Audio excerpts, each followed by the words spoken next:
Hello বন্ধুরা, আজ এই মাটির থালাটা কী করে বানালাম সেটাই তোমাদের সাথে শেয়ার করবো। প্রথমেই আমি মাটির ডলাটা নিয়ে একটা বালি চালনের সাহায্যে মাটিটাকে আর নুড়িগুলোকে আলাদা করে নিলাম। আর তারপর হাতের অবস্থা খুব খারাপ হয়ে গিয়েছিল। তারপরেই আমি যেটা করেছি, গোল একটা রাউন্ড নিয়ে হাতের মধ্যে একটা রুটির শেপে বেলে নিয়েছিলাম। এরপরে আমি এর ওপর থেকে পেপারটা তুলে নেব। পেপার তুলে নেওয়ার পরে এখানে আমি একটা ছুরির সাহায্যে থালার শেপে কাটিং করে নিয়েছি। কাটিংটা করে নেওয়ার পরেই হালকা হালকা হাত দিয়ে শেপ দিয়ে নেব।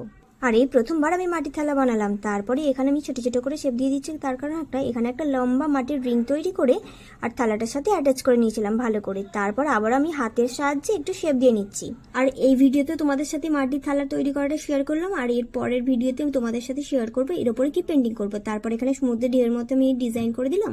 তারপরেই আমি এখানে থালাটাকে 3 থেকে 4 দিন ধরে শুকিয়ে নিয়েছিলাম। তারপর হালকা করে পুড়িয়ে নিয়েছিলাম। পোড়ানোর ভিডিওতে তোমাদের সাথে শেয়ার করলাম না, দেখেই জানাবে আমাকে কেমন হয়েছে থালাটা। দেখা হচ্ছে পরবর্তী ভিডিও। বাই।